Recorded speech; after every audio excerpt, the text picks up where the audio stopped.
Divina del Evangelio según San Marcos, ahí en el capítulo 4 que acabamos de leer de este Evangelio, y al final del párrafo que leímos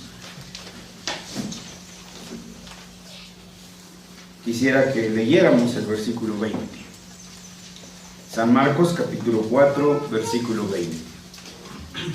Vamos a poner mucha atención a él. Leamos todos. Dice así: Y estos son los que fueron sembrados en buena tierra, los que oyen la palabra y la reciben, y dan fruto a 30, a 60 y a 100 por uno. Amén. Amado Dios, nuestro Rey y nuestro Padre, soberano Señor, venimos aquí a tus plantas para escuchar tu palabra, conocer tu voluntad y pedir tu ayuda y la potencia de tu Espíritu Santo para vivir haciendo tu voluntad. Te damos gracias porque nos has traído con bien y te damos gracias por ver el rostro de cada uno de nuestros hermanos. Lloramos la ausencia de nuestros hermanos, algunos sin duda, Señor, que tienen delante de tus ojos, Señor, la razón por la cual no están con nosotros. Otros tristemente han puesto, Padre Santo, las lentejas como prioridad. Y te pedimos, Señor, que tengas compasión de ellos y que, Padre Santo, en sus corazones tu Espíritu redarguya y sientan el vacío, Señor, de no tener las promesas de tu palabra en sus corazones. En Jesús oramos. Amén. Amén. Estamos con la pregunta 160, que habla de los deberes de aquellos que oyen la palabra de Dios. Recordemos que después de la exposición de los 10 mandamientos, queda manifiesto que ninguno de nosotros puede por sus propias fuerzas poder cumplir a cabalidad la voluntad de Dios. Pero Dios, que es abundante en misericordia, nos ha dado medios, los instrumentos para que podamos cumplir con su voluntad. Y nos ha dado los medios de gracia. Esos medios de gracia son las Sagradas Escrituras, los sacramentos y la oración. Hemos ido exponiendo este punto del medio de gracia sobre la palabra predicada. Y hoy llegamos al final de ella. La pregunta 160, para recordarles, dice así: ¿qué se requiere de aquellos que oyen la palabra predicada? Dios ha puesto todos los medios para traernos su voluntad expresada a través de su palabra escrita y de la proclamación de la misma a través de sus profetas. Ha separado gente, ha hecho una y mil cosas para que nosotros podamos escuchar. Ahora bien, ¿qué se requiere de aquellos que escuchamos? La respuesta de nuestro catecismo es la siguiente: se requiere de aquellos que oyen la palabra predicada que la atiendan con diligencia, preparación y la oración, que examinen lo que oyen con las Escrituras, que reciban la verdad con fe, amor, mansedumbre y disposición de ánimo, como lo que es la palabra de Dios, meditando y platicando de ella, guardándola en sus corazones y manifestando los frutos de ella en sus vidas. De esta respuesta hemos visto 5 declaraciones que encontramos ahí. ¿Qué se requiere de los que oyen la palabra predicada? 1, que hay que atender la palabra predicada. Y explicamos qué significa atender. To attend. ¿Recuerdan? Se dice asistir. Llegamos a ello. Y digo las explicaciones que continuamos. 2, que examinen lo que oyen con las Escrituras. No que examinen las Escrituras. No nos convertimos en jueces de las Escrituras o en críticos de las Escrituras, sino que lo que dice Pancho Nopales, apellidado Emmanuel Kant, por ejemplo, o San Juan de las Esquinas, ¿sí?, apodado el Sócrates, cualquier doctrina, cualquier posición filosófica, debemos de examinarla con las Escrituras, y no las Escrituras con lo que dicen ellos, que lamentablemente eso es lo que a menudo ocurre. 3, que reciban la verdad como palabra de Dios. Es Dios el que está hablando, no es cualquiera, es nada más ni nada menos que Dios. Por tanto, debemos de recibirla con fe, con amor, con mansedumbre y disposición de ánimo. Estar prontos para oír, atentos para saber qué Dios quiere de nosotros, y entonces hacer esa su voluntad de Dios. 4, que mediten y platiquen de la palabra predicada. Y 5, que manifiesten los frutos de la predicación en sus vidas. Este es el punto culminante. Este es el punto crucial. Porque ¿de qué sirve que escuche? ¿De qué sirve que esté aquí en bulto, con 40 kilos y 20 de sebo, de grasa, tejido adiposo? ¿De qué sirve? Si no muevo un solo dedo para hacer la voluntad de Dios. Si Dios dice haz así, pues que diga Dios lo que quiera, pero yo voy a hacer asá. ¿De qué sirve? De nada. Entonces venimos a ser como los demonios. Porque los demonios creen, incluso hasta tiemblan. Pero ¿alguien ha oído de algún demonio convertido? No obedecen. No obedecen. No obedecen. ¿De qué sirve que escuche usted la palabra si no obedece? Es casi igual que ellos. Este es el punto crucial, mis hermanos. Es aquí el parteaguas. Es aquí donde hemos fallado. Porque llevamos años, decenas, asistiendo a la iglesia. Algunos aquí nacieron, aquí les salieron las canas, aquí fueron hechos abuelos, etcétera, y bisabuelos. Pero su vida no ha cambiado nada. ¿De qué sirve, hermanos? ¿De qué sirve? Este es precisamente el llamamiento que hace. El versículo 20 que leímos dice: y estos son los que fueron sembrados en buena tierra, los que oyen la palabra y la reciben y dan fruto a 30, a 60 y a 100 por uno. Donde es predicada la palabra, debe de haber fruto.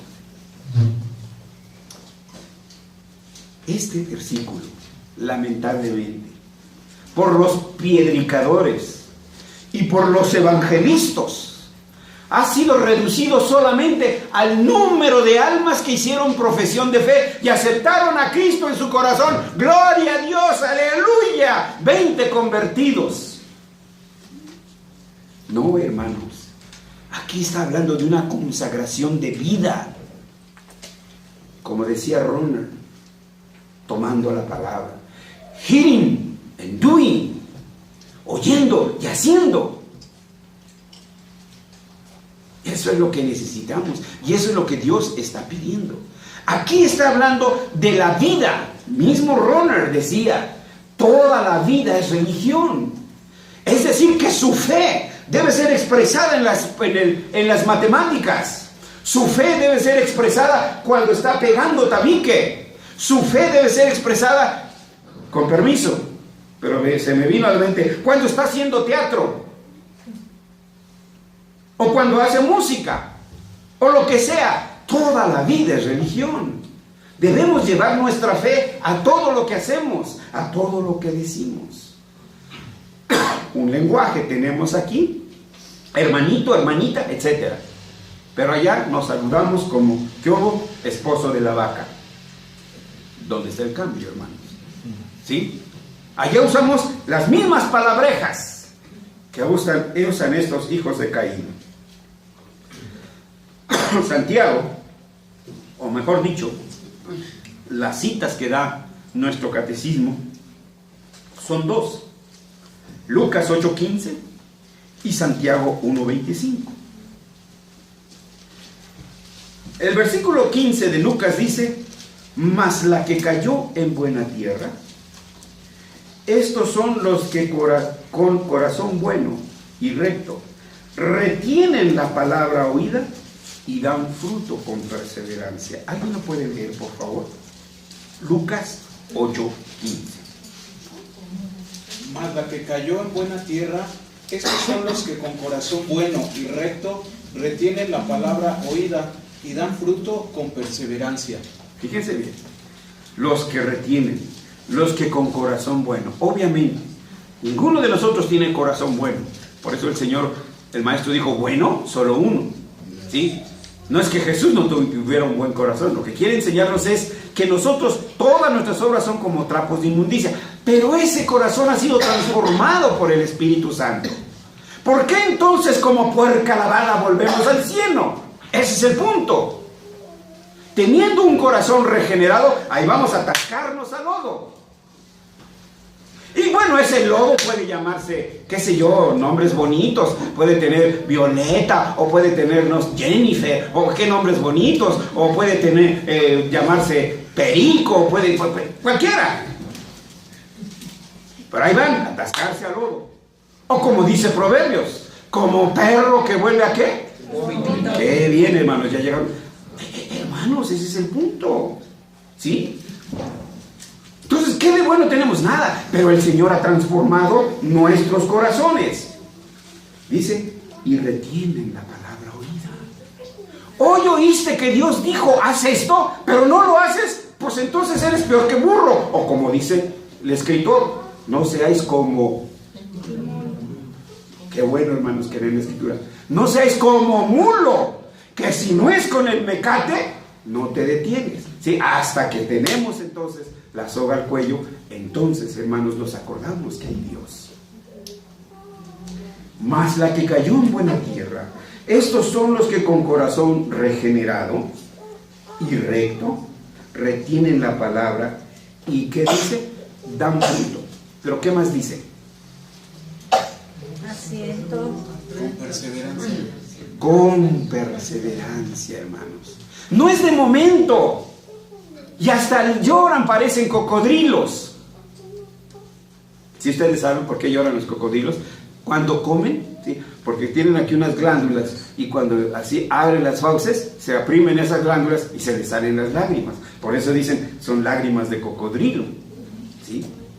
No, estos frutos deben de ser con perseverancia.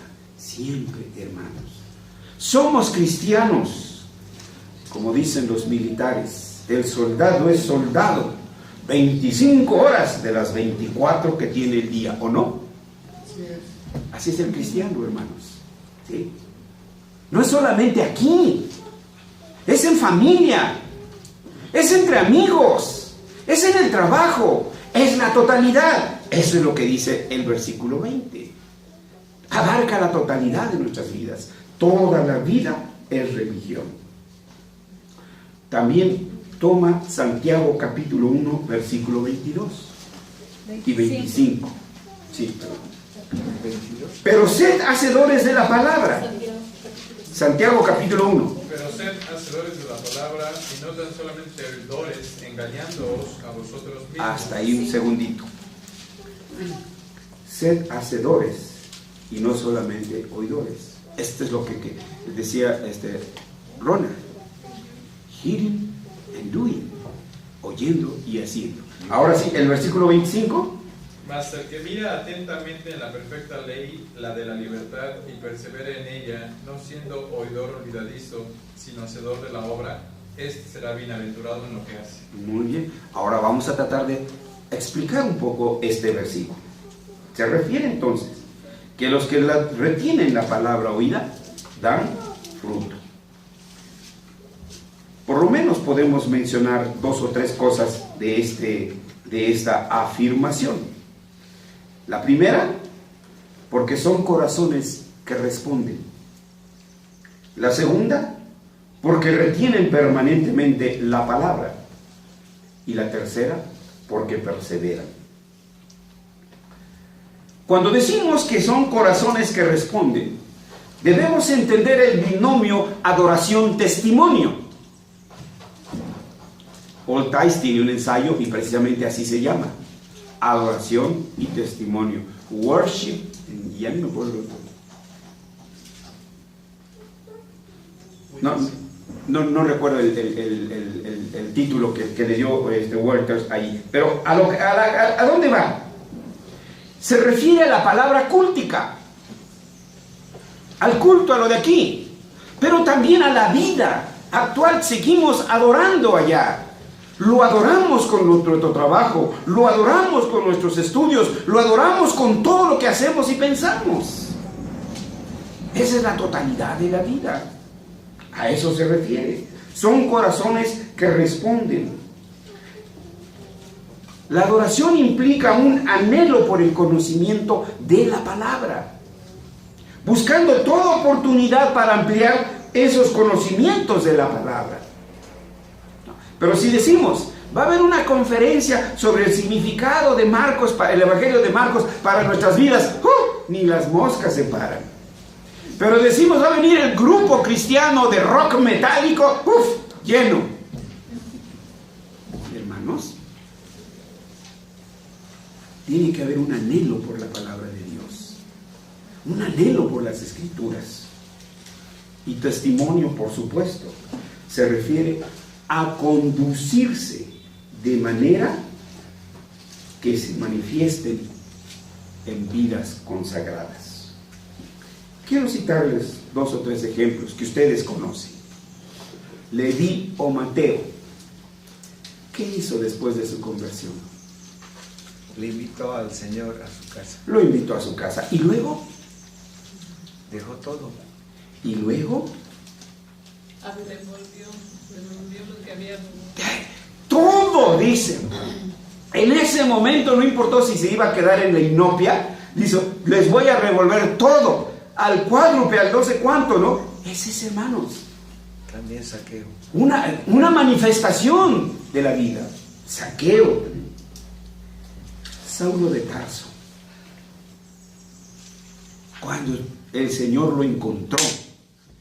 Ay, hermanos, ya verás cuando me dicen, ay, quiero que ore por mi hijo para que toque su corazoncito. Ay, yo quisiera tener una macana así. No, lo que necesita es tener de frente toda la majestad de Dios.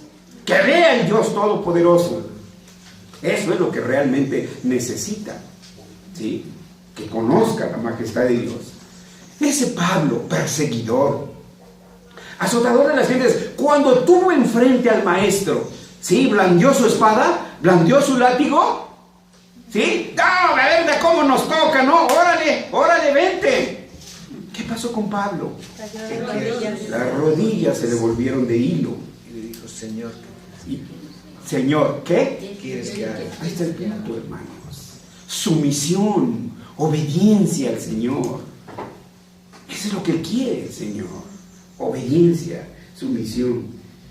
Y el carcelero de Filipos. Inmediato, hermanos. Lidia, la vendedora de púrpura. Esos son los efectos de la palabra, hermanos. Esto es lo que está diciendo aquí Santiago, ¿sí? Que no solamente necesitamos oírla, sino hacerla. Estos que dan fruto retienen esa palabra, ¿sí? Ejemplos también podríamos citar, ¿qué será? Tabita, una vida consagrada de servicio a su prójimo. Ese es otro punto, hermanos. nuestro amor no solo debe manifestarse hacia Dios, sino aún también a mi prójimo. No puedo decir que amo a Dios si odio a mi prójimo. Imposible, no existe esa paradoja, hermanos. Porque si yo amo a Dios, tengo que amar lo que Él ama. Y yo sé por sus promesas que Él me ama a mí, que lo ama a usted. Por tanto, si yo amo a Dios, tengo que amarlo a usted. Ese es el punto, hermanos. Es decir, que esto es no solo nada más ahorita y aquí. Febe, la diaconisa, aquí es otro punto. No son pocos los que interpretan que Febe era diaconisa, que la habían ordenado y que levantaba las ofrendas. No, no. El término aquí, la palabra diaconía, es servicio. Era una mujer entregada al servicio de los santos, al servicio de la iglesia, solícita. No le tenían que alzar la mano, no le tenían que pedir voluntariamente una oración. Porque aquí nombramos voluntarios, ustedes recordarán, ¿no? No, se adelantaba, allí estaba, hermanos. Entonces, no es solamente una llamarada de petate, en el momento en que escuchamos la palabra y hasta las lágrimas se nos derraman. No, es un testimonio permanente, como decía el himno que acabamos de cantar. Así que, esto nos lleva entonces, ¿qué requisito es para los que escuchamos la palabra? Que debemos vivir oyendo y haciendo. Brevemente, el versículo 25 de Santiago 1.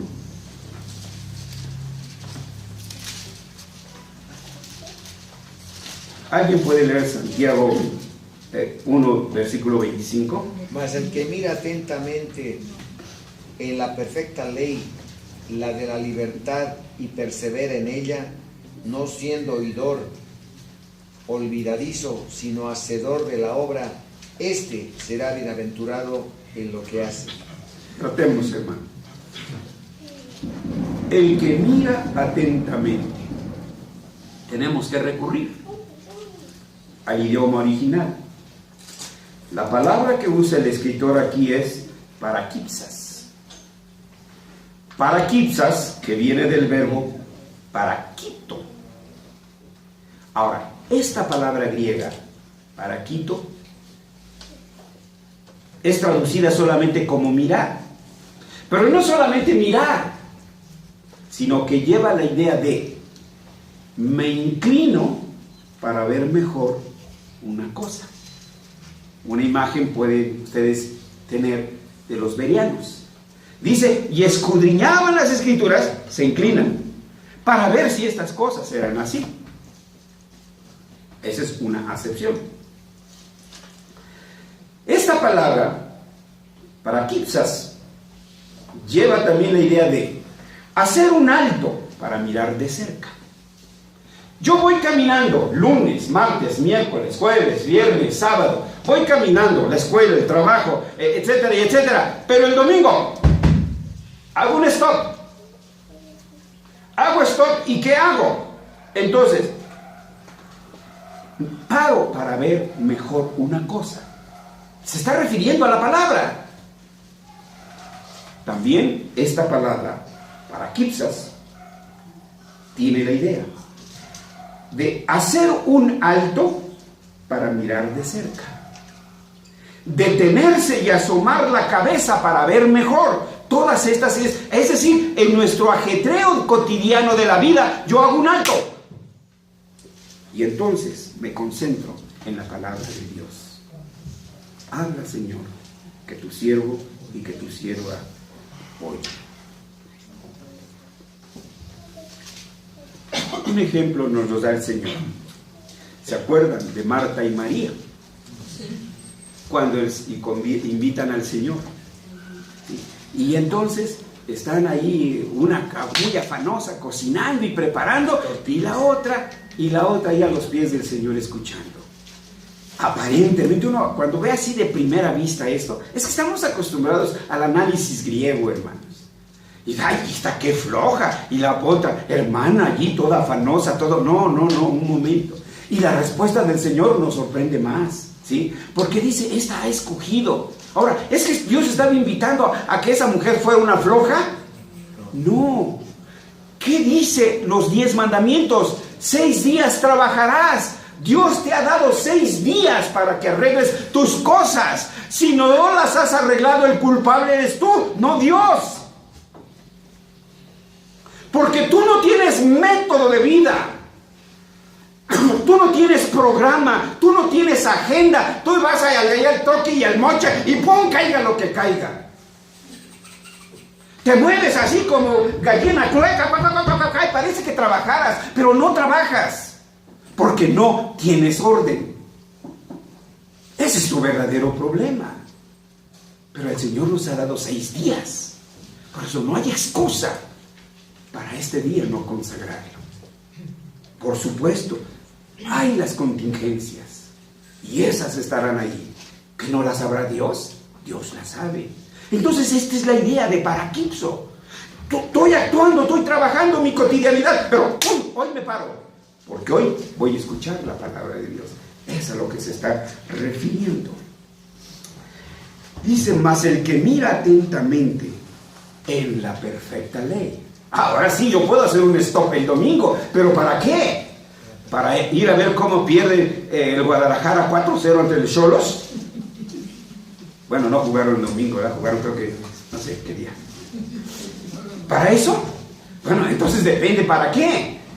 Aquí dice, el que mira atentamente en la perfecta ley. La perfecta ley es un sinónimo de la palabra escrita de Dios. Se refiere a la palabra de Dios. Se refiere a lo que nosotros llamamos Biblia. Este es un recurso lingüístico que se llama sinonimia. La sinonimia es una figura de lenguaje que viene del griego sin, que significa junto a o con, y onoma, que significa nombre, es decir, junto al nombre o con el nombre. La sinonimia consiste en la repetición de palabras que, aun cuando suenen de diferente manera, tienen un significado similar.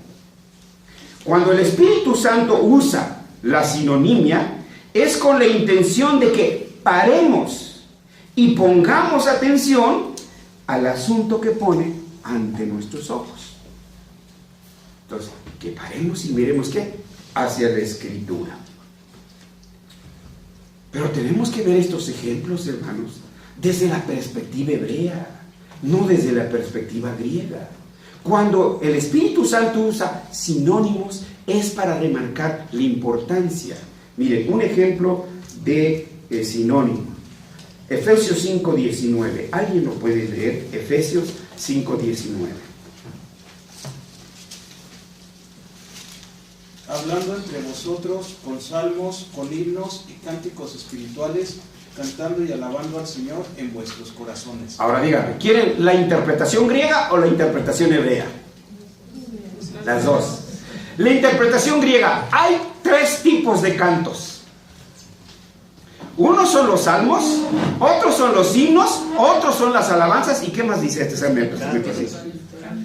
Y otros son los cánticos espirituales. Ahí están las 4 o 5 clasificaciones de los cantos. No es cierto, hermanos. No es cierto. No. Eso es un ejemplo de sinonimia para marcar la importancia del canto en la iglesia. Les doy otro ejemplo. Primera de Tesalonicenses 5:23.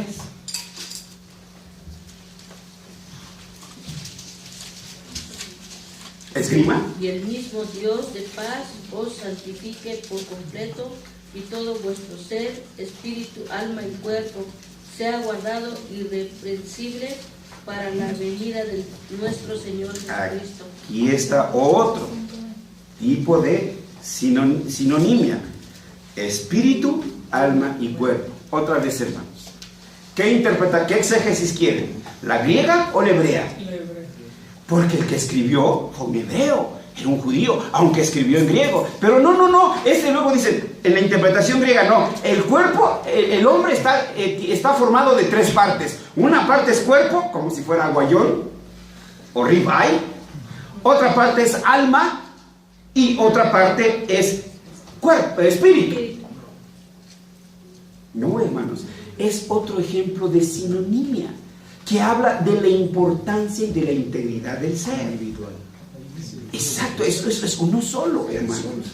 Por eso decimos, los predicadores, hermanos, no se habilitan. Los predicadores no se habilitan, no se improvisan, se preparan. Hay que prepararlos, hermanos. Cuando su servidor recién abandonó su profesión, o sea, tú agarra tu Biblia y ya vete a predicar. Yo sentía que eso no era posible. ¿Por qué creen que el hermano Salvador está en la maestría? Que creo que ya se arrepintió. Dice, no puedo, pero voy por más. Pero ahora.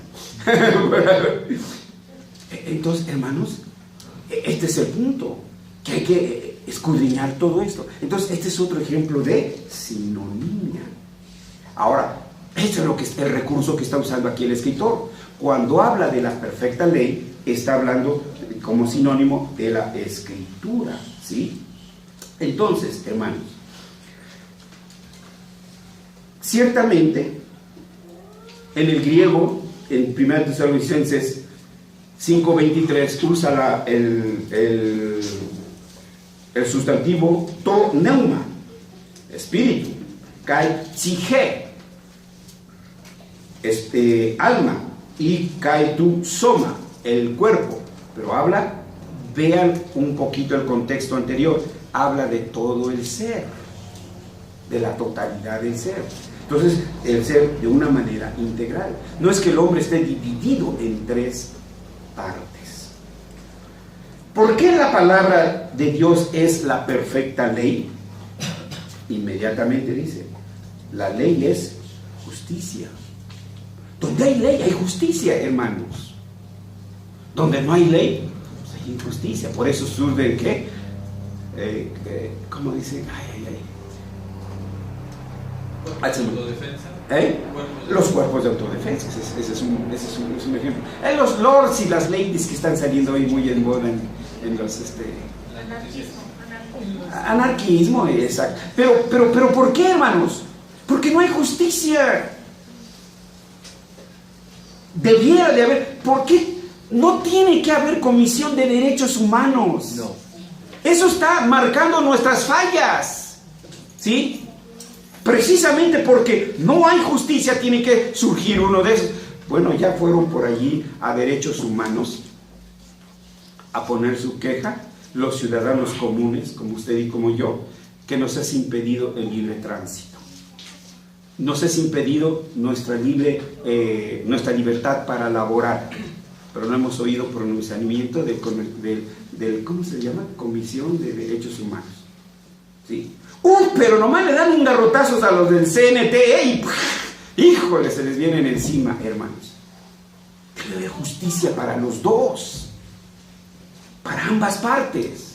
Esa es justicia, dar a cada uno según lo que le corresponde. Esa es la justicia. Pero donde no está la palabra de Dios, no puede haber justicia. La ley nos da justicia. La ley nos da libertad. Porque no hay ley, usted no tiene libertad para andar a las 8 o 10 de la noche. Usted ya sale con miedo. Porque no hay ley, a usted le da miedo abordar un taxi.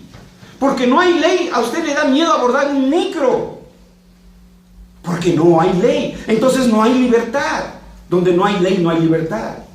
Pero donde se guarda la ley, hay libertad. El pez en la pecera es libre para andar por todas partes. Pero si sale de la pecera, ahí está el punto. Entonces, pero cuando guardamos la ley, entonces podemos vivir en libertad, hermanos. ¿Sí? La ley entonces es justicia, es libertad y es vida.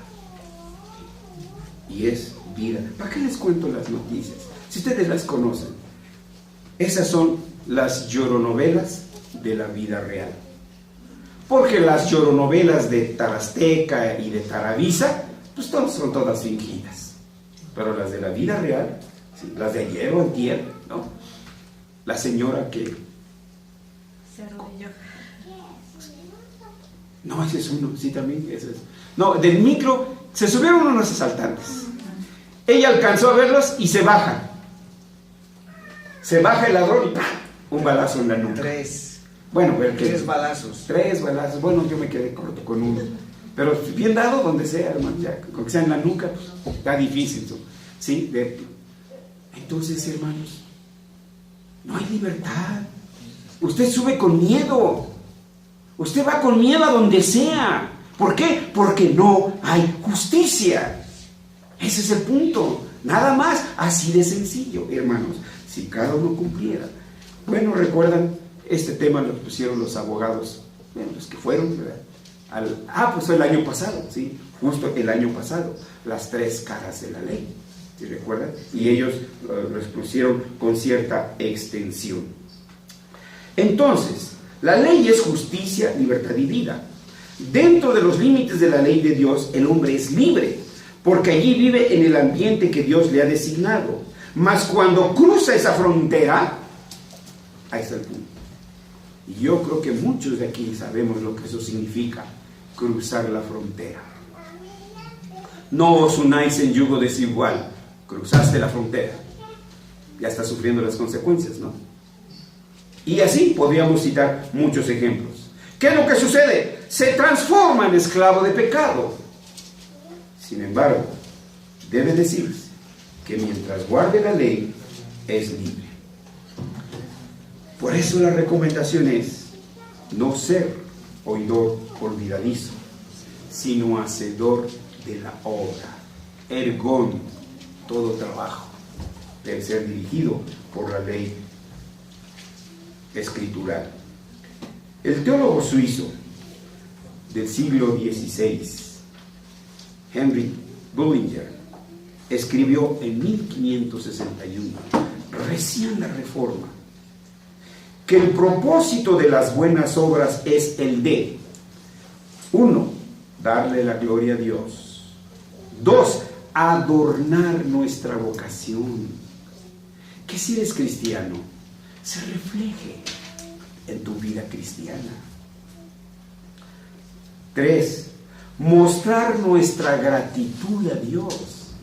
Cuando hacemos una buena obra, no es para que nos vean los demás, sino por gratitud a Dios. No para ganarnos el favor de Dios, porque Él ya nos ha dado su favor, sino como una muestra de gratitud. Y 3, para beneficiar nuestro prójimo. Siempre, hermanos, debemos buscar el provecho de nuestro prójimo. ¿Por qué vamos a ayudar a fulano si no es de mi familia, no es de mi iglesia, no es de mi PIN, no es de... No, un momento, hermanos. Nuestro prójimo es nuestro prójimo.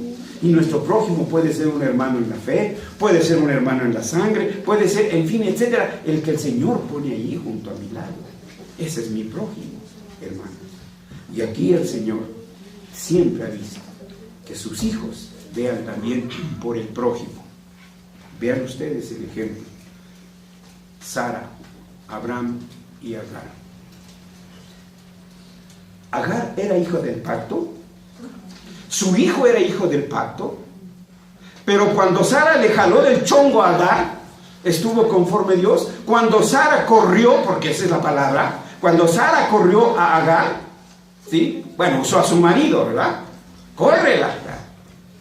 Cuando Sara corrió a Agar, que Dios dice, ¿está bien, Sara, lo que hiciste? No, porque Dios ni aún en sus hijos tolera las injusticias.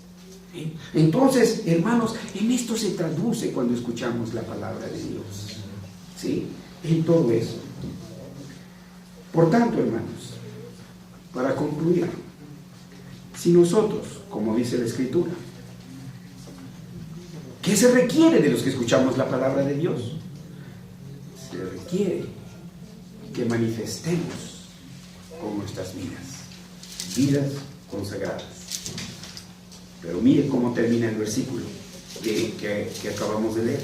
Santiago 1:25, ven las dos últimas frases de Santiago. del versículo 25. Sino que hace la obra, este será bienaventurado en lo que hace. ¿Qué significa? Que todo lo que haga será bendecido. Será bendecido en lo que haga. Si no lo hace así, hágalo. Haga la prueba. No, hoy acabó esto y ya, todo lo demás se lo dedico a Dios. ¿Sí? Y pum, al último algo le falló. Y tiene que regresar a hacerlo. Nótelo. Entonces, ¿dónde está la ganancia? Esta es la promesa. Bendito en todo lo que hace el que cumple con la ley de Dios. El que oye y hace. Y el que no, las uvas agrias probará de su transgresión de la ley. Será bienaventurado el que hace. Sus obras serán bendecidas y verá el fruto de sus esfuerzos y verá el fruto de sus trabajos. Hermanos, pidamos al Señor las fuerzas necesarias para cumplir con su palabra. Cuidemos quiénes son nuestros amigos. Cuidemos, ¿sí?, qué trabajos aceptamos. Cuidemos qué recreaciones tomamos. En todo debemos tener en cuenta la ley de Dios. Y entonces viviremos en verdadera libertad, ¿sí? Porque esa es la promesa de nuestro Maestro. Yo soy el camino, la verdad y la vida. El que en él cree será verdaderamente libre. Hearing and doing, oyendo y haciendo. Toda la vida es religión. No solo culticamente, sino también laboralmente, estéticamente, recreativamente, en todo lo que hagamos. Debe dirigirnos la poderosa palabra de Dios. Que así sea y el Espíritu Santo nos ayude a cumplirla. Vamos a orar. Nuestro Padre y nuestro Dios, te damos gracias por tu palabra, que siempre viene a nuestros corazones para edificarnos y para exhortarnos. Somos edificados porque conocemos tu voluntad y somos exhortados para que vivamos haciendo tu voluntad, pero también somos consolados, sabedores que pese a nuestras debilidades y a nuestras imperfecciones, tú nos darás la potencia de tu Espíritu Santo para poder cumplir tu voluntad. Te pedimos por nuestros niños, te pedimos por nuestros jóvenes, Señor, que ellos puedan ver esta realidad en su vida. Te pedimos por nosotros como adultos, que seamos un verdadero ejemplo para nuestros hijos, un libro abierto, Señor, que nuestros hijos puedan ver en nuestras vidas nuestra obediencia a tu palabra, Señor, que nosotros seamos los primeros ejemplos para nuestros hijos, Padre Santo. Te lo pedimos en el nombre de Cristo Jesús. Amén.